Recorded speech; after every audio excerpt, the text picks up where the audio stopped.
live talking about September 2019 Vedic Astrology. That's right. It's coming, and we're going to talk about it. So it seems as September 2019. Turn this down. Okay. Just checking to see that it is actually live. All right. So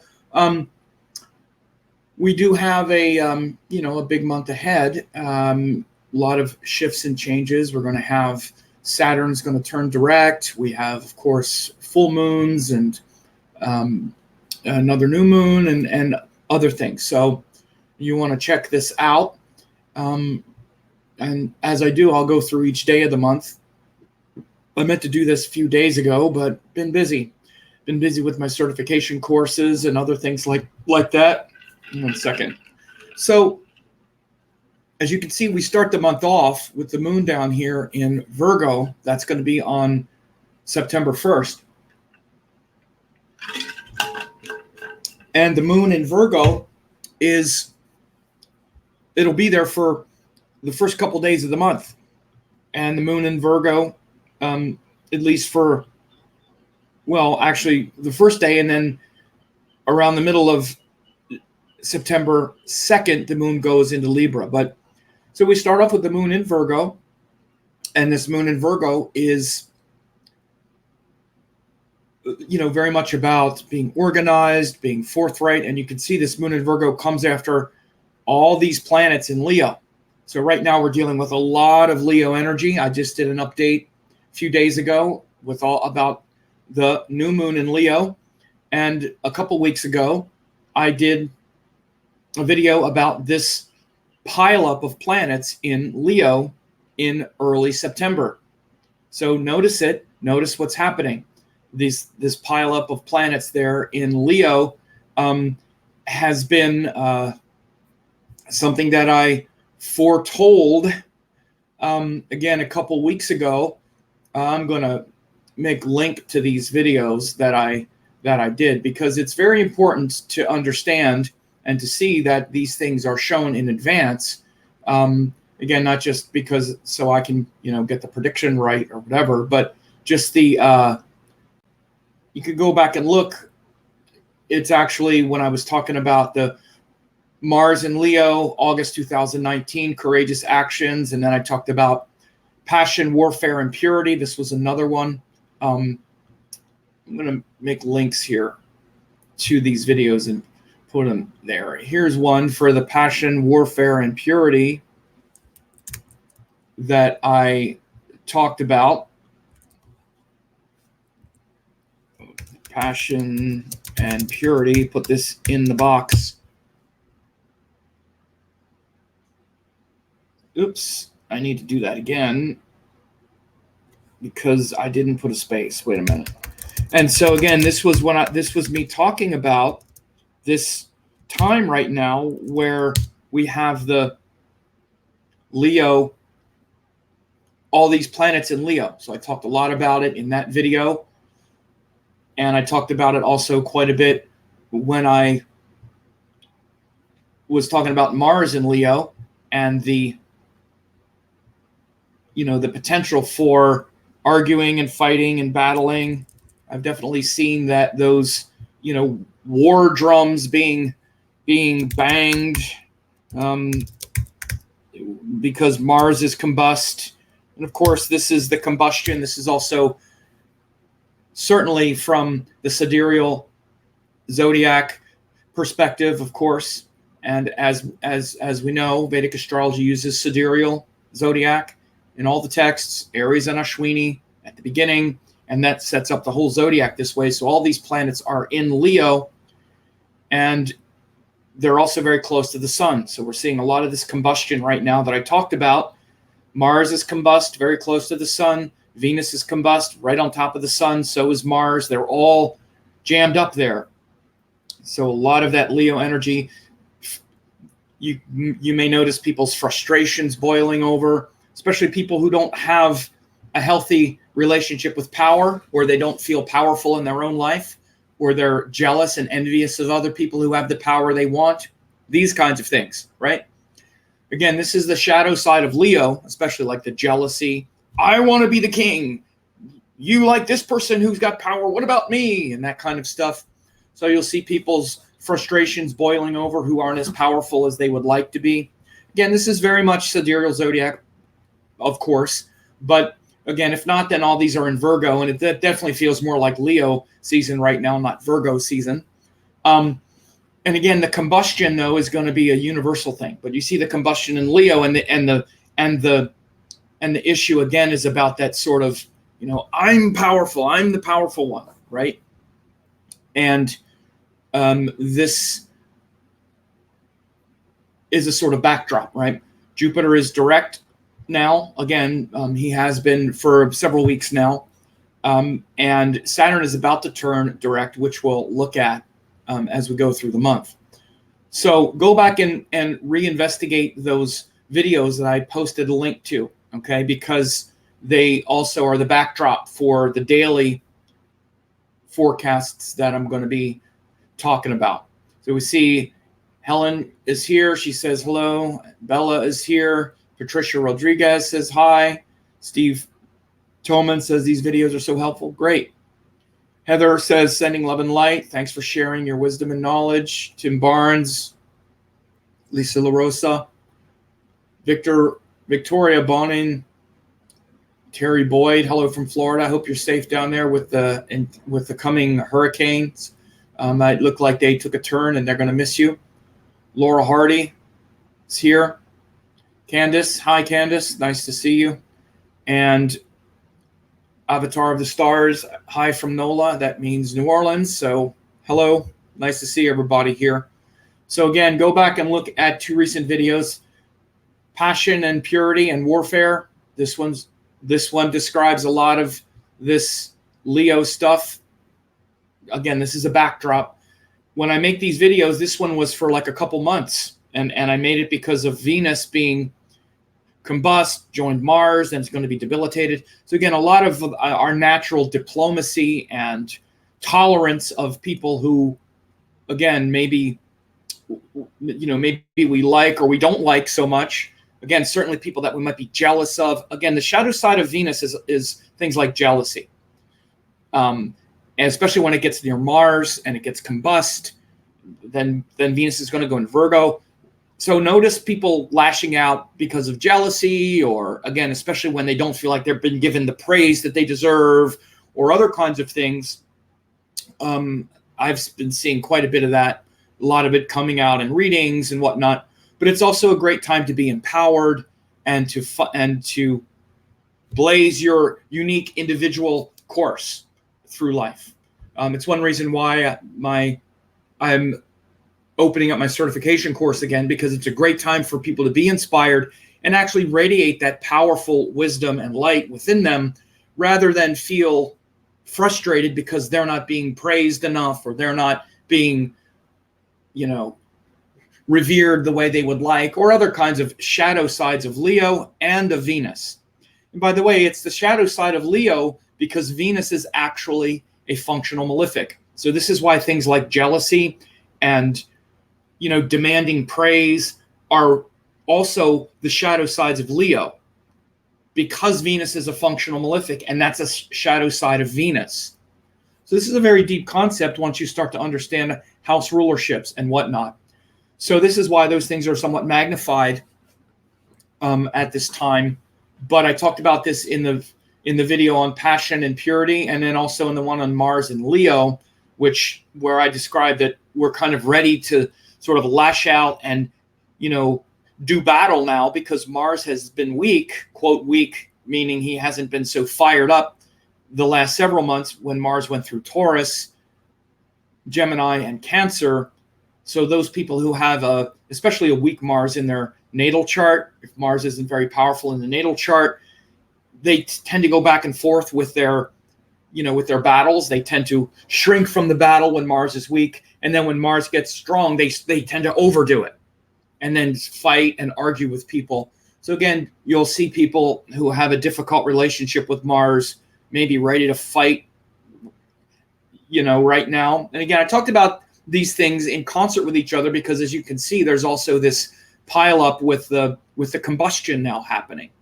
So this is an important backdrop with what's happening in September as we move through the month, and Mars is combust for pretty much the whole month, very combust now, exact degrees, and Venus is either combust and join Mars, but also debilitated and other things. So from there, we'll start with each of the days. I already started a little bit with this beginning here with Mars with the moon in Virgo on September 1st. So this is how we begin the month, which is tomorrow and also today, as I'm recording this on August 31st. So we have that sort of Virgo, that moon in Virgo, at least right now, where we're trying to organize and structure things after the moon's just passed through all these planets in Leo, right? So we're feeling that September 1st on the first day of the month, and then on the 2nd and 3rd and into the 4th, the moon is in Libra. Now, this is where the moon is more about accommodation, compromise, more about, diplomacy, certainly things like our romantic relationships, romantic partners and partnerships are important when the moon goes through Libra. So on the 2nd, 3rd, and 4th, it's a good time to reestablish some kind of diplomacy if you've lashed out a little bit. Again, you can see this combustion and whatnot is exact at this point. Mercury, Sun, and Mars are all in their exact combustion. They're all behind the Sun. So again, it's not just Mars is combust, but it's joined Mercury, which is combust, and the Sun, exact degree here on September 3rd. This is real stuff. You need to watch your arguing and lashing out or responding to people that want to argue with you and want to bait you into some kind of arguments. This stuff happens. Certainly happens when you're somewhat of a public figure like me a little bit. I start seeing all of my trolls come out and start wanting to argue with me, and I'm not interested. But this is what you wind up seeing is this. It shows up this way where people want to bait you and want to get you off course and want to bring you down to their level of arguing and stuff like that. So again, these are the time. This is the way it shows up. So be forewarned. That's what it looks like, because that's the way they're being triggered. So they want to get you triggered, and you're tempted to be triggered, or you're tempted to be disciplined and laugh about it and be humorous about it and channel that energy into something more constructive, which is pretty much just about anything else. So again, this is the 2nd, 3rd, and into the 4th. You'll see as we go forward into the 4th around, this is set for 10 a.m. Pacific time. The moon goes into Scorpio. So the middle of the day on the 4th, which is Wednesday of this upcoming week, as I record this on August 31st. Wednesday, we have this transition from the moon, going from Libra into Scorpio, and where it's in its debilitated sign. So especially Wednesday could be a pretty difficult day potentially, because the moon starts to get very close to its debilitated state and its debilitated nature at the end of Libra. And that same nakshatra of Vishaka is the first sections of Scorpio. So on Wednesday, we see that transition, right? And the moon is debilitated in Scorpio because, again, we're ready to do battle. Things like jealousy and suspicion and paranoia and feeling that we need to vindicate ourselves. Again, the darker emotions can really come forth in Scorpio. Also, the capacity to sink deeper than just that triggering and go into a deeply devotional state is also there. That's also Scorpio. It's one of the most devotional signs, but we have to transform all of that toxic emotions and go deeper into that and really drink the poison. Allow Shiva to really drink the poison. And that is, the real challenge when the moon goes into Scorpio. Now you'll see it's you see that it's close to Jupiter, but it's actually doesn't really get that close to Jupiter until Thursday. See, it's Thursday and Friday. That's when the moon gets closer to Jupiter. So again, Thursday, Friday on September 5th and 6th, the moon is close to Jupiter. And this is where you can really feel that, Guru's grace, God's grace, the love of, Guru in your heart at that time. And so this, this sort of Guru's grace showing up in your life and really taking you to a deeper devotional state can be very important on Thursday and Friday. And that's September 5th and 6th. For those watching this later, of course, that's already passed. But go back and look and see what happened on September 5th and 6th as the moon went through Scorpio, and you felt this sort of toxic energy rise up, but you went deeper. Terry Boyd says, great advice. Absolutely. This is what we're here for. This is what astrology shows. If we're acting like a bunch of programmed robots and automatons and animals, then we're just using astrology as an excuse to act like a lunatic, frankly. Or some people, again, they use astrology incorrectly. They'll say, okay, well, now that Mars is combusted in Leo and Mercury, now is the time to argue. Now is the time to fight and to do battle and to get out there and stand for what you believe in and fight. No. No, it's not. Not really. That's the time when you're going to be triggered and when you're going to be fighting from anger. A martial artist is not angry. Again, and every fighter knows, if you're angry, then there's no precision. Anger is tamasic. Tamas brings ignorance into the mind. So again, if someone is angry and they're lashing out at you and you react with anger, you're just magnifying anger. Someone lashes out at you with anger and you stay connected to the heart, then the same energy of anger becomes the courage to stay in the moment, the courage to face yourself, and to transform your own anger into devotion. And that can be devotion to anything. It could be devotion to a higher teaching. Like for myself, I'll just give an example. For myself, people that come at me, over things I say about astrology that they don't like, and they start attacking me. Again, I could attack back if I cared to, but instead, what it makes me do is go, if I meet that with the same kind of thing, I'm just getting pulled down to this silly level. And instead, my devotion to the teaching is greater than my desire to win an argument or to prove myself, quote myself, because all that stuff just revolves around the ego. And again, this is what the ego is. The ego shows up this way as someone attacking Sam. Sam Jeppy says this, or Sam is that, or Sam that, blah, blah, whatever. If I'm attached to this Sam figure, this Sam Jeppy that some people want to set up as a straw man to attack, if I'm attached to that, then I'm going to lose my deeper self and my deeper essence every time someone says something about Sam Jeppy.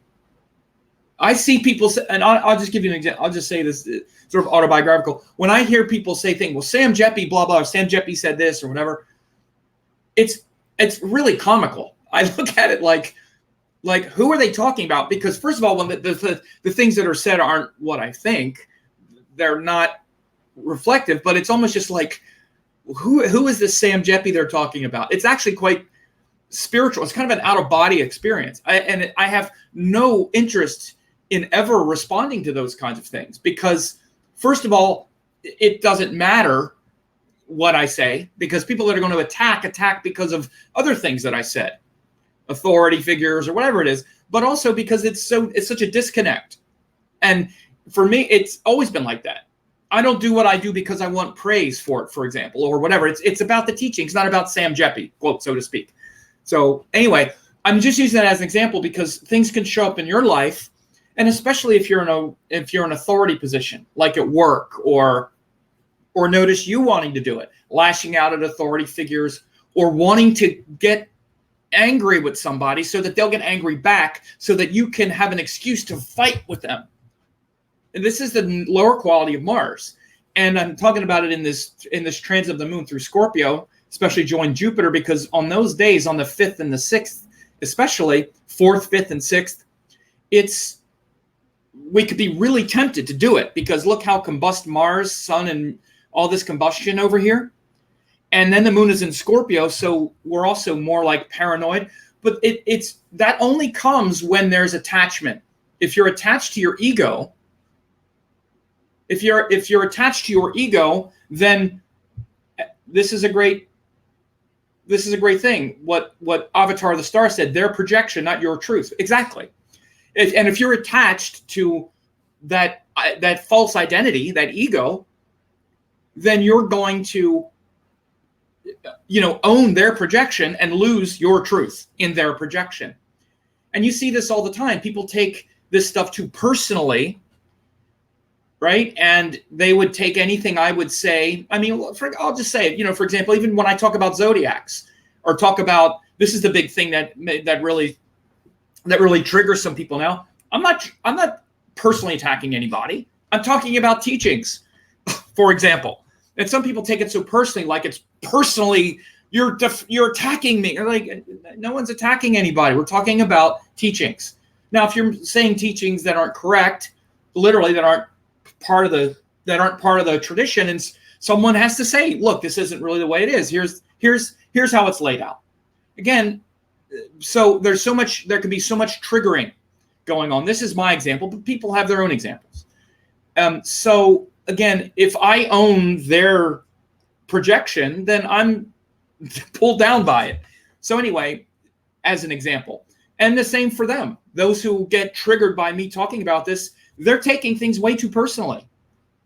If and when I see it, sort of pop up.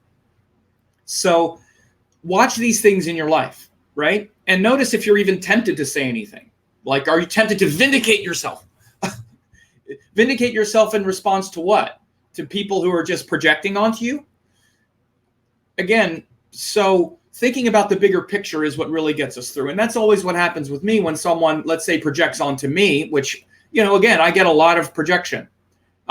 Especially when you're public in any way, you get a lot of projection, good and bad. So I don't listen to the positive projection any more than I listen to the negative projection. So again, I show people's comments when they say, thanks for your teaching, thanks for all this. I appreciate that people appreciate it, but I don't define myself by it any more than I define myself by the negative, because it's the higher teachings. So again, I'm using myself somewhat autobiographical as an example, but you can, because you see it, and see that in your own life. Because if you're listening to the positive projections and your ego is getting validated by the praise, and you really like it for the praise, you like being praised, then you're going to hate being blamed. You're going to hate being censored, as it's called. Swami Shivananda, who I talk about a lot, he has a great quote where he says, be beyond praise or censure. That the soul is beyond both. So your true nature is beyond both. You're not doing what you're doing because you're looking for praise or you're looking to avoid being blamed or censored. You're just doing your best. And sometimes if it upsets some people, well, okay, that wasn't my intention, which it wasn't. It's never my intention. Doesn't mean I can't say things just because I know some people might be upset, because the truth is the higher principles, and the truth is the point, not whether people praise me or blame me. And again, just use it in your life. And you can tell how much ego is there by how much you're addicted or attached to being praised or blamed. So these are big issues early in the month, especially with all this combustion and this moon Jupiter, or this moon going through Scorpio on the 4th, 5th, and 6th. And again, especially there's a lot of God's grace and Guru's grace here as the moon is going through Scorpio to connect to that deeper devotion. Go back and watch the video that I did on Jupiter and Scorpio as well. Go back and watch it and listen to it, especially on those days, because that's when it really comes to pass. And transforming our dark beliefs, our dark paranoid beliefs, which is Scorpio, our dark paranoid, which is Scorpio, beliefs, which is Jupiter, into devotion, so that we're not prone to lashing out when people project negativity onto us. Again, the capacity to defend ourself against negative projections and whatnot. Again, that's all Scorpio stuff. That's how it feels emotionally and psychologically. Okay, so keep all that in mind. Now we move on the 7th, 8th, it goes sort of from the pan into the fire, right? Because now we have it in Sagittarius, right? And it's joined K2 and Saturn for those 2.5 days. So the 7th, the 8th, and into the 9th, the moon is in Sagittarius. Now this is where we move from the potential triggering of Scorpio into looking for a higher purpose in Sagittarius. But again, it's kind of tricky because the moon was just joined Jupiter, which is the higher teachings, and now it's joined Saturn and K2, which is that which is also that kind of difficult, stressful, emotional environment, and that desire for control, perhaps how we handle pressure, and things like that.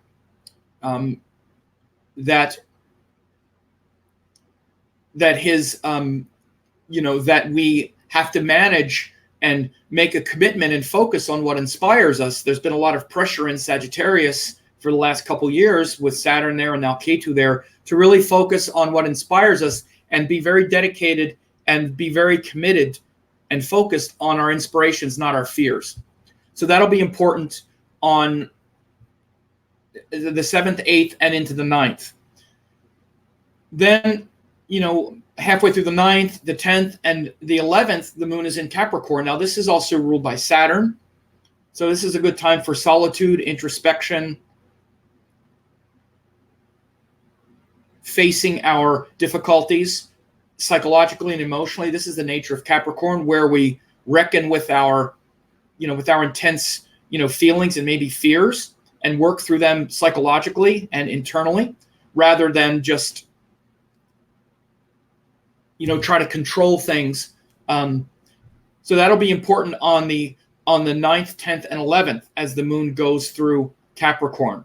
We also see by that time Mercury and Venus have moved during that transit into Virgo. So we'll start to feel much more of an earthy transition at that time. 9th, 10th, and 11th, moon goes into Capricorn, which is earth, and Mercury and Venus both move into Virgo. So we'll start to have some of this Leo energy diffused, some of it. Start to feel a little more earthy and not so fired up. We're still going to feel pretty fired up, though, because Mars and Sun are still there, and it's still pretty combust. So there's still going to be some fired up, but we're going to see some of it fade. In particular, we're going to feel more diplomacy at that time. So really between now and like September 10th, be very careful about reacting to people's projections, because you're going to feel tempted to maybe do it with Mercury and Venus also in Leo. You're going to also feel fired up to maybe want to respond. You might feel irritated and aggravated. But again, be careful with that, because by the time Mercury and Venus go into Virgo, you'll probably feel much less like doing that. So keep the higher picture in mind. Again, keep the bigger picture in mind. Think about the people that hold you in the highest regard. The people that hold you in the highest regard. Would they want to see you acting that way? Would they want to see you reacting and sort of debasing yourself in some dumb fight or argument? Or are you really serving in the highest good when you're acting like that? Notice how the people who care about you the most, notice what they say to you when you do act like that. Notice what they say. Oh, don't think about that. Don't take that on. So keep those things in mind always, but be careful of the tendency between now and early September to get dragged down either by your own shortcomings or by other people trying to goad you into absurd arguments and things like that. So as you can see, by early September, or by September the 10th, 11th, Mercury and Venus will have changed signs, and they're in the Earth sign now, and that's less fired up. Okay, so now we go into the 12th, 13th. The moon and part of the 14th, the moon is in Aquarius, and it's opposite this Mars and Sun. We have a full moon here on the 13th. So this is the harmonizing point of contrast for this Leo cycle happening at that time, right? Because all this fired up Leo energy and individuality, and I'm the powerful one. Look for reflections that come back from your community at that time, from the people that you should be wanting to serve, that should be reflecting back to you, and notice their reflection back, and notice how well you're serving your community. So this is the big lesson of the moon going through Aquarius, especially at this time because of full moon. So this full moon in Aquarius, those days, the 12th and the 13th especially, will be very important for you to gauge how well you're handling yourself, especially your public life and with those who care about you, who want you to serve and that you want to serve.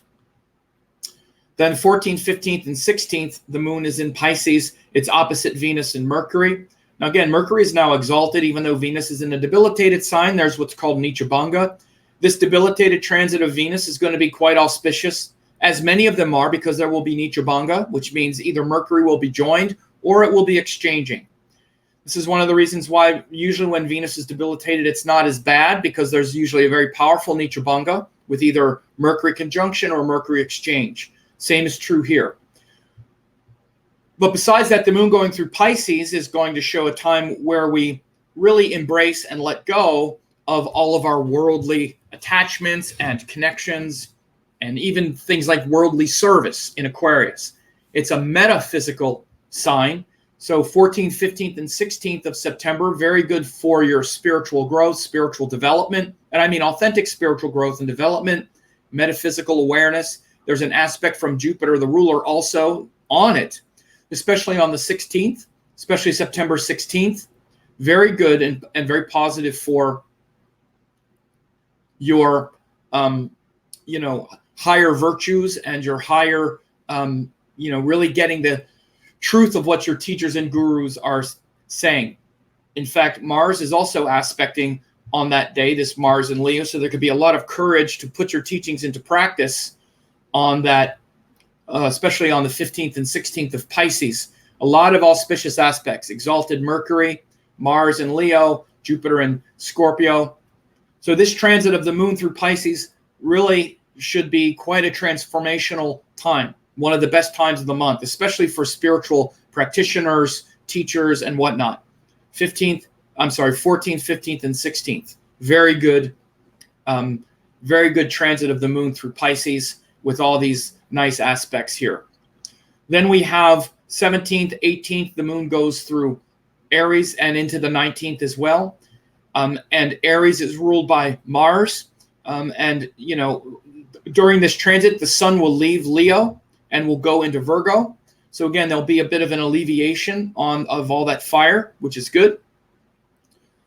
So the moon going through Aries is a time of new beginnings, where we feel this desire to actualize new things. It's good for entrepreneurial spirit. It's good for things like,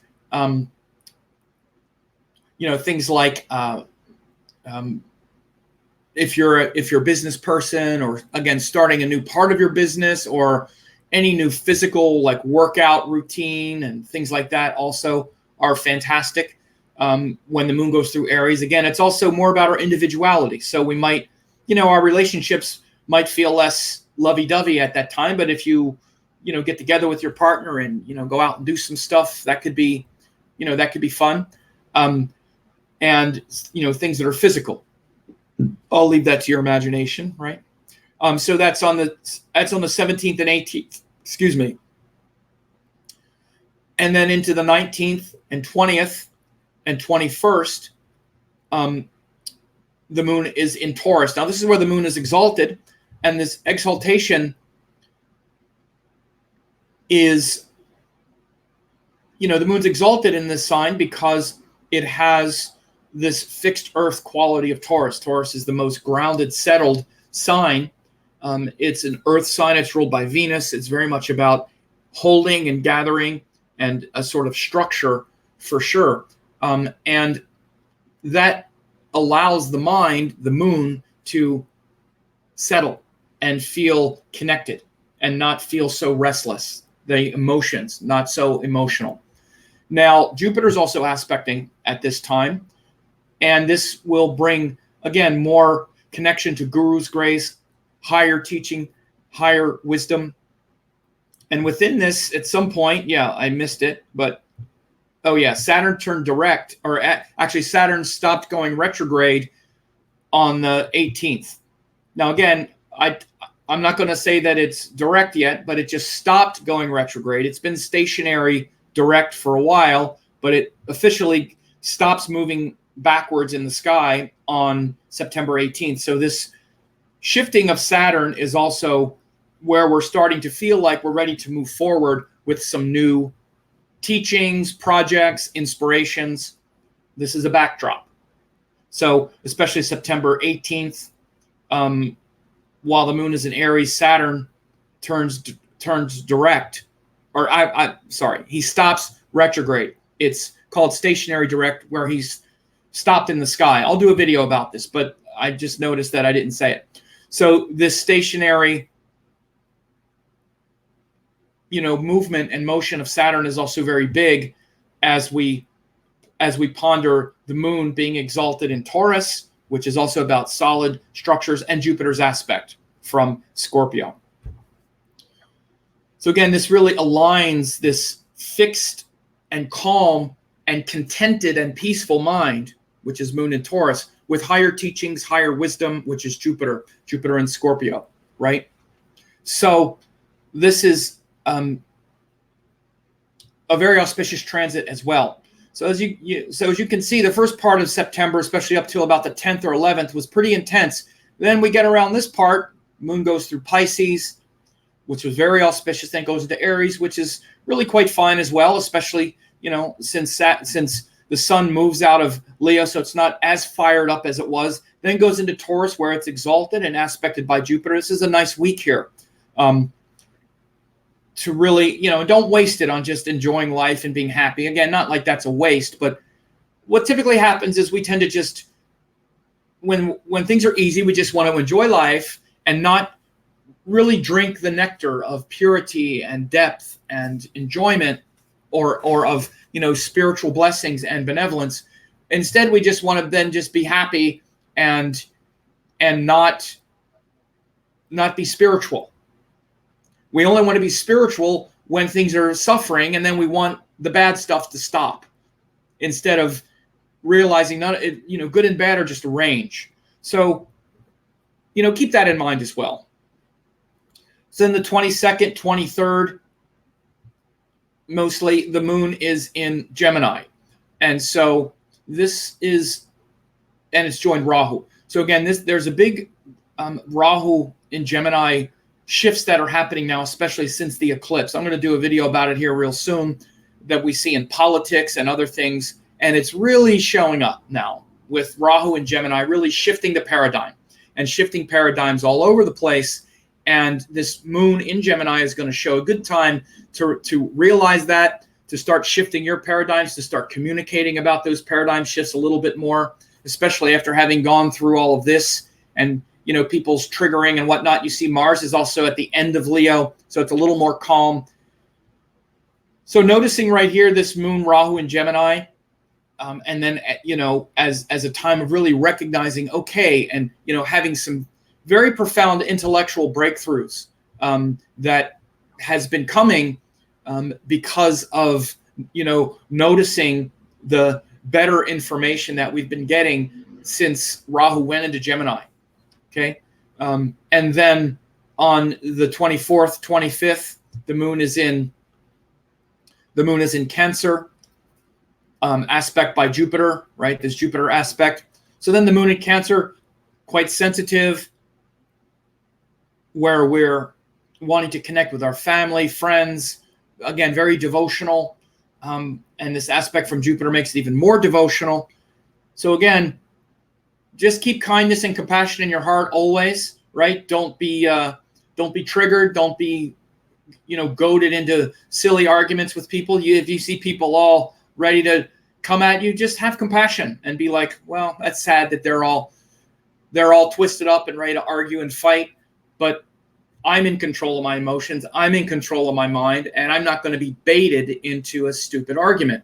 Keep that in your mind and in your heart for the whole month, but it'll really start to pay dividends around this time.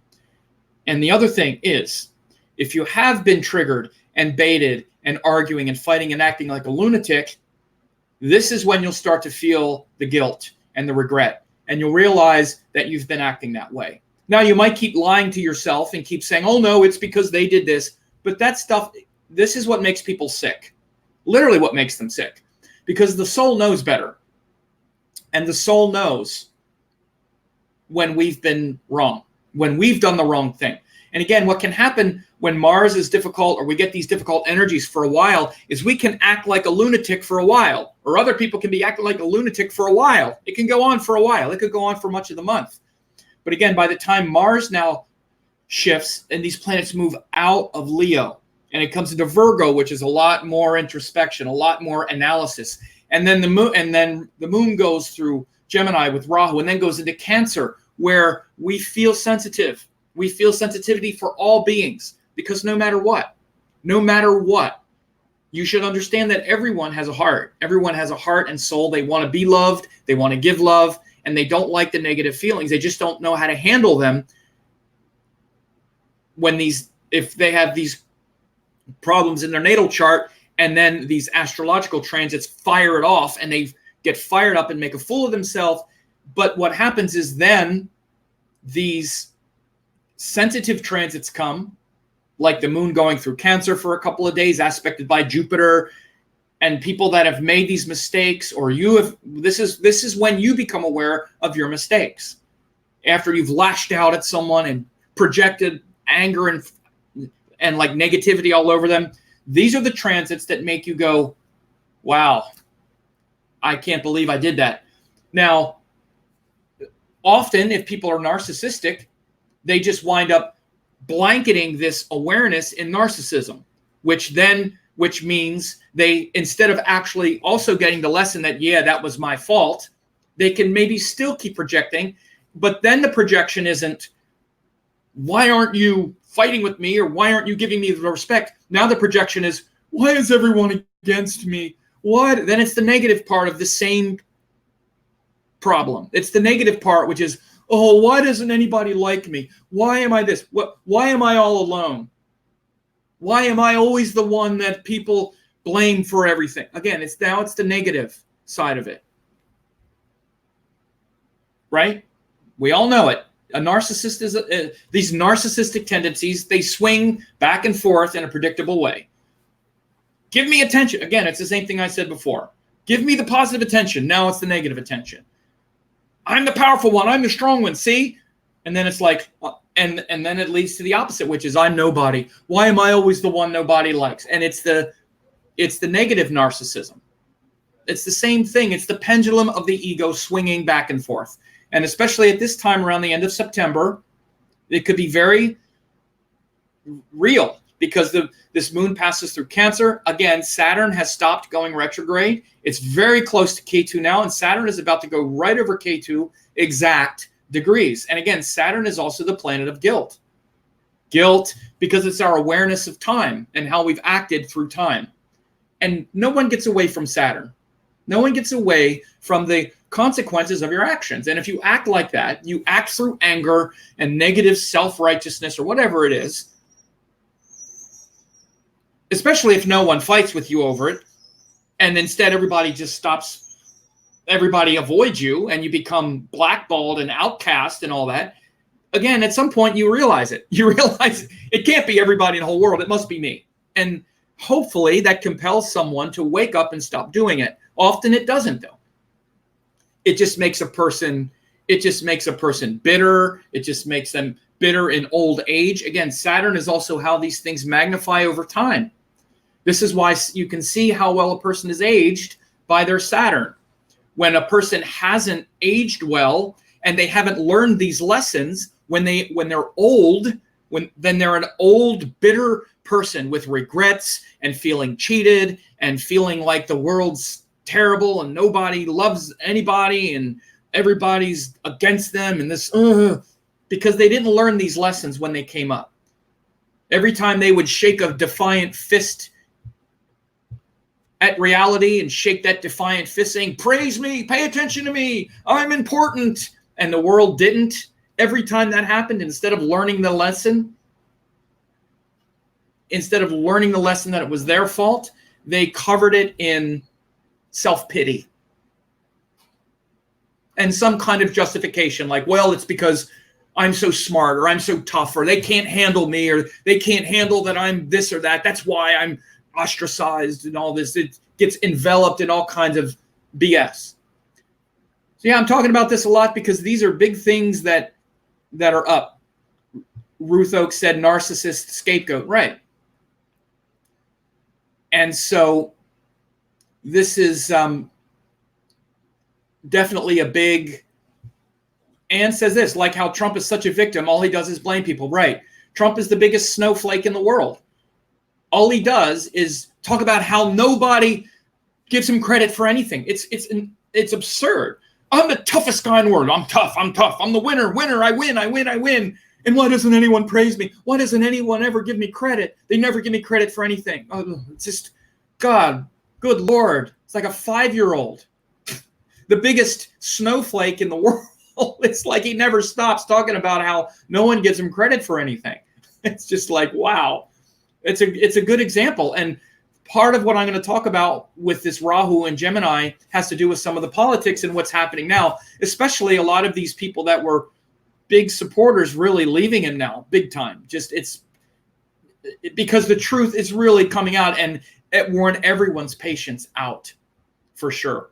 I want to also comment on something that Alison Parker said earlier. She said, interesting that even Arjuna is described as angry when he goes into battle in the Mahabharata. Yes, in the beginning, he was angry, and that was his problem. He was attached, was his attachment. And Lord Krishna said that his problem was attachment. His problem wasn't that he had to kill all these people, because Arjuna didn't want to kill people. That was his problem. And nobody wants to kill people. But Krishna says, because then he would have to get angry and he have to get out there. But Krishna said, and he didn't have the anger in his heart. He had love for these people.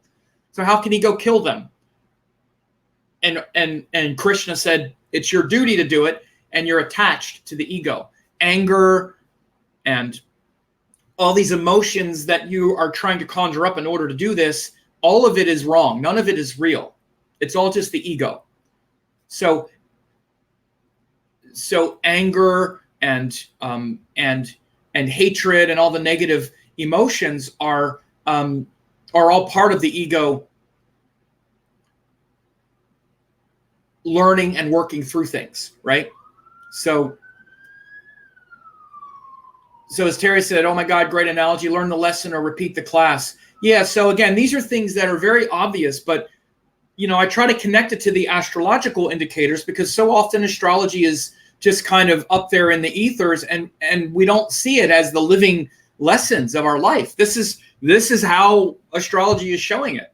Saturn, and you'll hear people will say, well, Saturn brings guilt and punishment and blame. Yeah, that's part of it.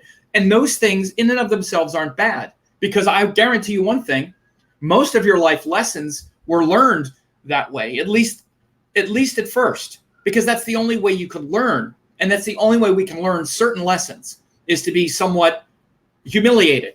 But humiliation and guilt and regret are some of the best teachers we've ever had. Consequences. Having consequences are what teach us. But that doesn't mean people learn it. This is why I'm saying we're going to get the heaviness of Saturn, and it's going to bring an awareness of guilt and pain. And then you'll see the greatness of the person or the weakness of the person, because that can lead one way or the other. That can lead to the person becoming humbled and reverent and appreciative and sensitive, and even go and apologize for the pain they've caused and learn and vow to not repeat it again. But the main reason they vow to not repeat it again isn't because they're so compassionate. At least that's my view. It's because they're doing it to avoid this pain. It's all about us avoiding our own pain. We stop doing the negative behaviors for our benefit, not for other people's benefit, because we don't want to feel that way anymore. I don't want to be embarrassed and make a fool of myself and act like a lunatic and look ridiculous anymore for me, not because of the pain I cause other people. That's part of it. But think about it like that to some extent and be honest. Part of it is because I don't want to feel bad. And of course, true compassion comes when we do actually feel the guilt that we do literally feel guilty for hurting another person. And when Saturn is powerful in a person's chart, they will feel that as well. They will get that. They will get that part of it. When Saturn is weak, again, and you can see, you can use the debilitated as an archetype, but often the person can have difficulty with empathy and compassion and really feeling the pain they cause other people.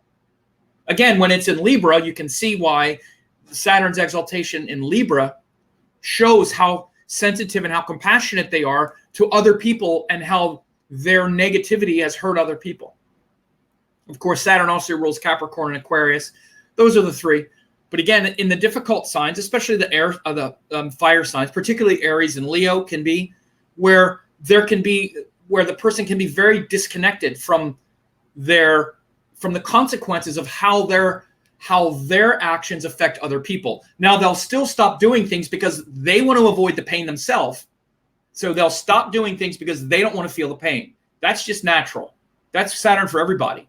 But they still might really lack that compassion, that deep compassion about how, wow, my monstrous ego really harmed this person and really brought a lot of pain to this person. And when we get that, we really want to apologize to the other person and make sure they know, you know what, I was really wrong here. And I'm so sorry that caused you pain.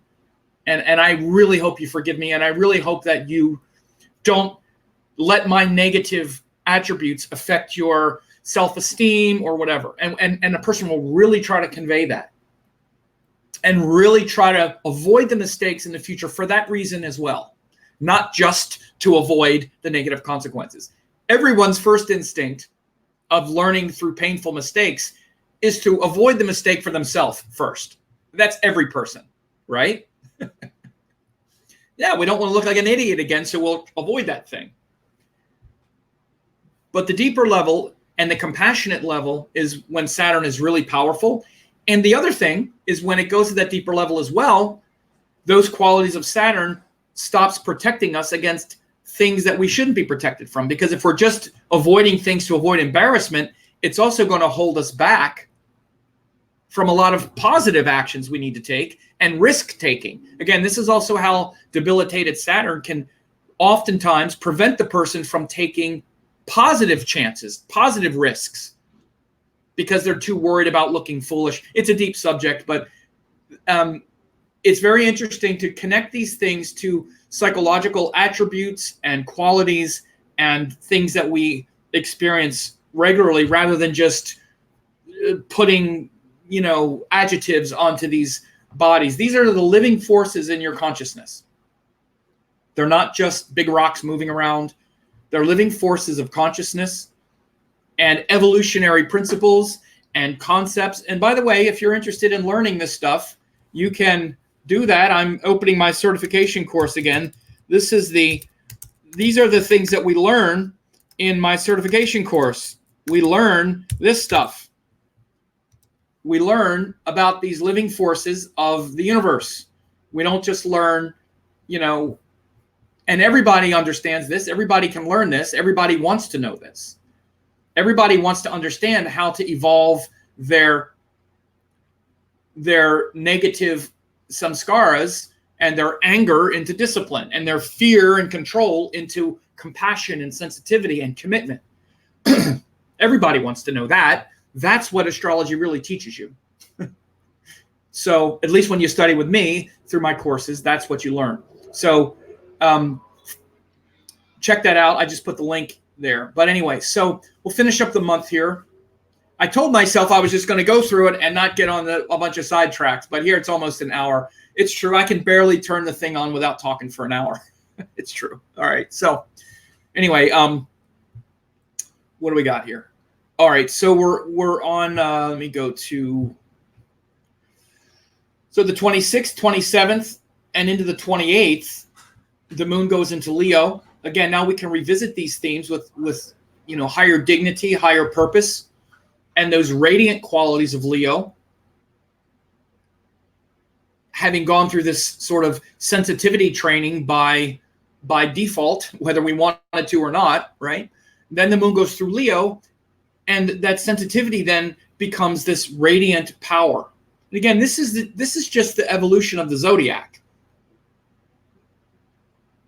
This evolution of the zodiac energy is where Cancer evolves into Leo. Again, not because it's higher or better, but I mean that life lesson of the fourth house of the heart and the emotions, whatever in the heart and emotions, then goes into Leo, which is about power. Again, if we have negative emotions, then we're going to assert negative power. If we have positive emotion, then we're going to assert positive power. Right? Again, so these are very simple statements that are extremely profound when you understand. Again, we can make the sentence, but if we don't understand what the heart is, what the emotions are, and how to transform them, then it's meaningless. If we don't understand what power really is and why we use it and what it's good for, what it really, then it's meaningless as well. So this is why people study this stuff. Again, people live so much on the surface now. There's so much information, and we hear words, and because we understand the words and language at our level, we think we understand it. We don't even consider that maybe there's about 10 levels deeper than what the word, words, turning our feelings into power. Okay, I understand my feelings become power and actions. Okay, feelings become actions. Okay, I understand that. We understand it maybe on this level, and we stop considering that maybe there's about 50 levels that we don't really get yet. And this is why we dig into these principles when we start to really learn astrology correctly. We're learning about life and what feelings really are. First of all, it's a huge thing.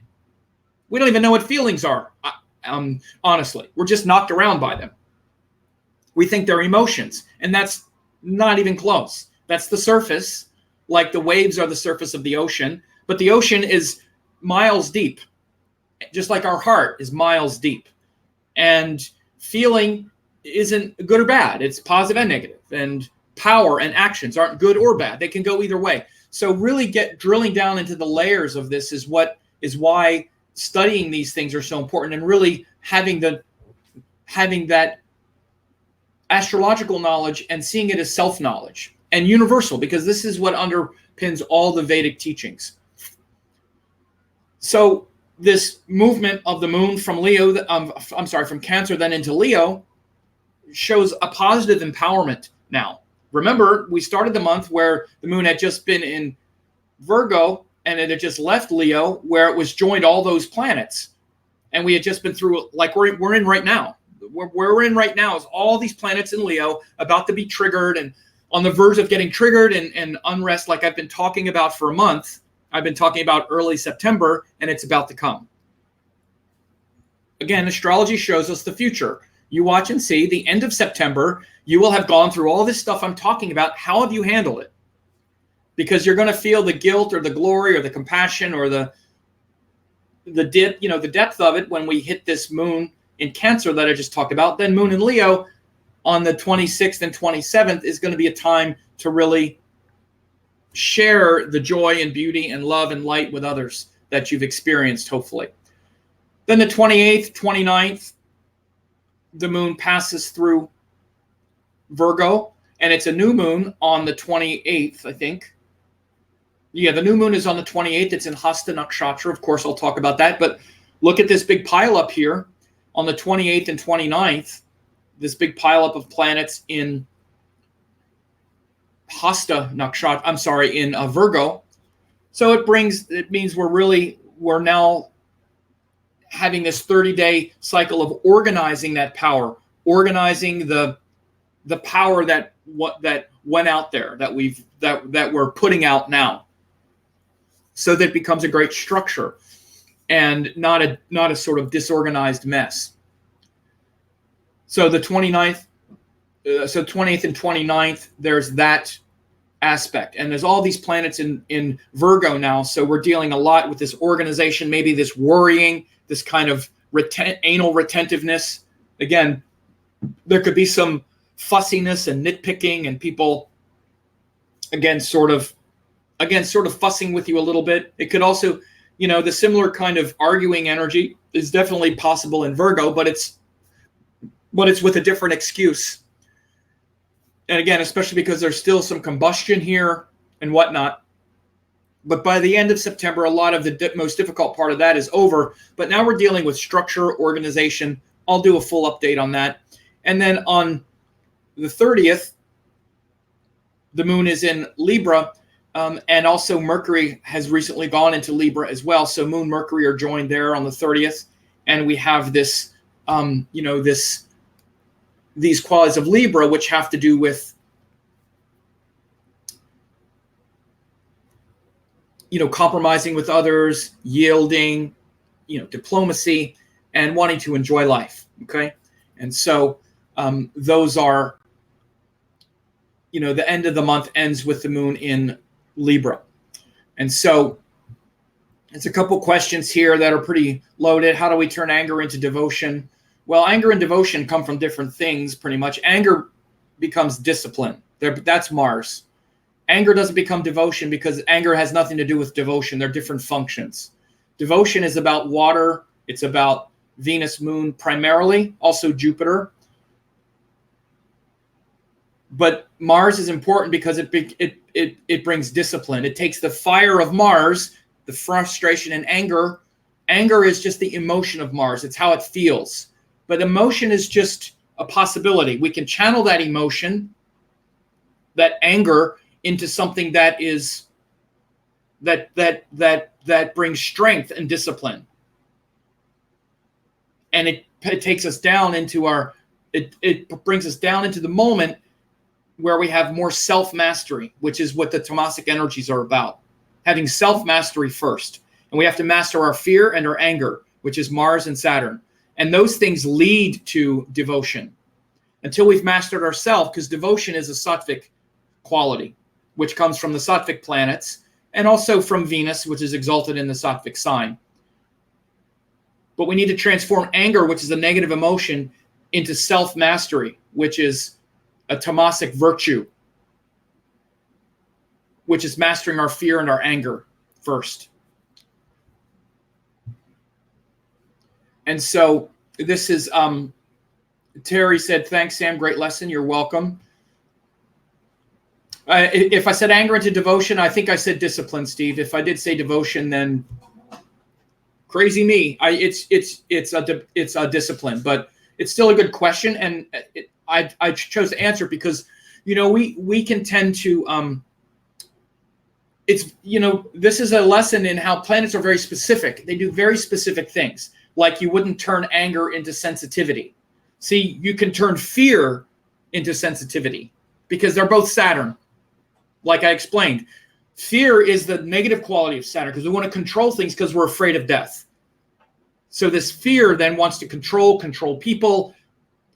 That doesn't, for example, that gets transformed into sensitivity more than anything because we become very sensitive. Fear makes us sensitive to other people and to our suffering in this sense.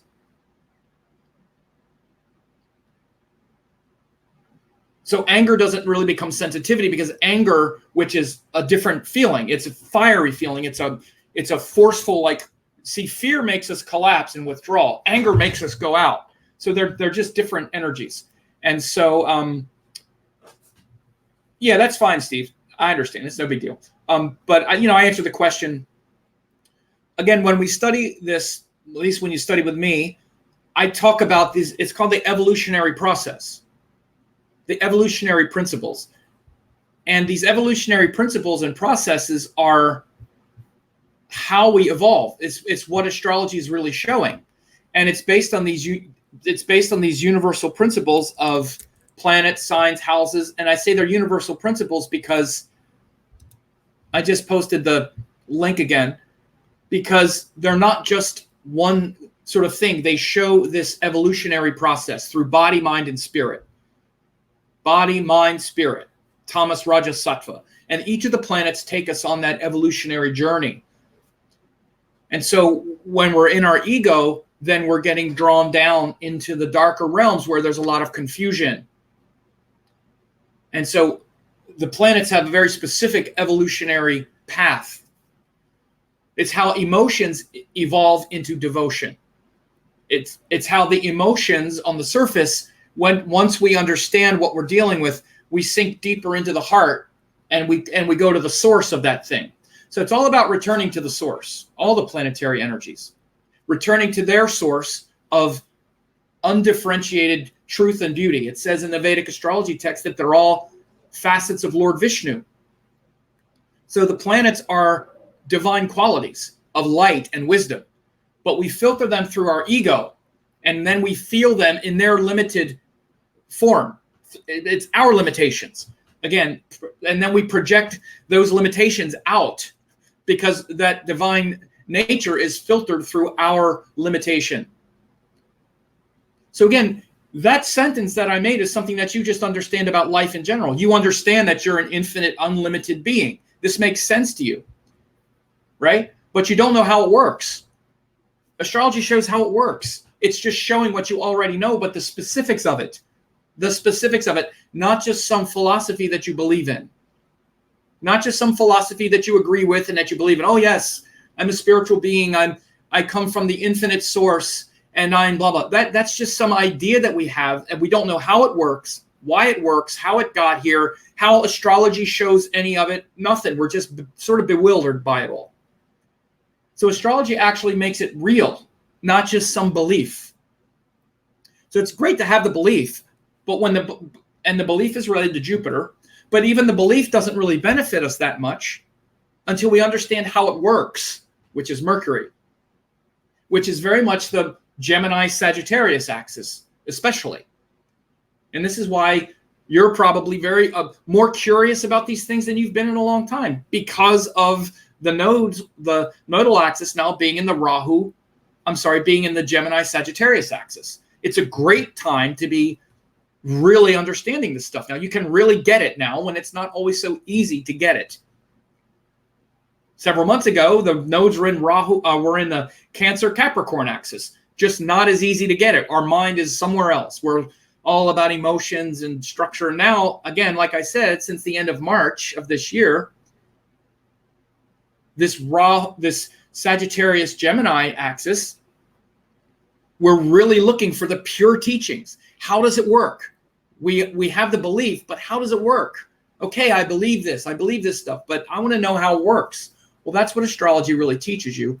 Again, I'm not going to say overall, but if you study it properly, by the way, with someone who teaches it that way and lives it that way and practices it that way and explains it that way, it's what you're hearing me explain. So I'm explaining it this way. Those students that have studied with me a long time, they've heard this a lot and they understand it. They explain it this way themselves. They know this. It's become part of their life. And so again, just to say that the course that I'm teaching, it's a transformative course. It'll transform your worldview, I think, quicker and more than most things you'll learn or do. So check it out if you want. This isn't a commercial for that, but so we'll leave it at that. And I appreciate people's attention. And I hope you all have a great weekend, and share this with others if you think it's going to help them as well. These forecasts, I put a lot of time into them because I want them to help people. And so share it on your social media and what have you. Thanks a lot.